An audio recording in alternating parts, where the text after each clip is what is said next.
अजूनही एकत्र येऊ शकता का?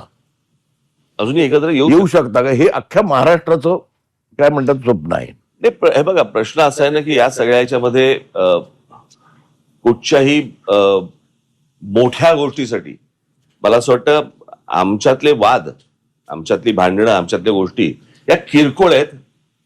महाराष्ट्र खूप मोठा आहे हो, कळलं का? या महाराष्ट्राच्या अस्तित्वासाठी, मराठी माणसाच्या अस्तित्वासाठी ही भांडणं आणि हे वाद आणि या सगळ्या गोष्टी अत्यंत क्षुल्लक आहेत, अत्यंत क्षुल्लक आहेत. त्याच्यामुळे एकत्र येणं आणि एकत्र राहणं यात काही मला फार कठीण गोष्ट आहे अशातला मला वाटत नाहीये. परंतु विषय फक्त इच्छेचा आहे. हा एकट्या माझ्या इच्छेचा नाहीये विषय आणि माझ्या काही स्वार्थाचा पण विषय नाहीये. मला असं वाटतं आपण लार्जर पिक्चर बघणं गरजेचं आहे. महाराष्ट्राचा स्वार्थ मी पाहतोच आहे.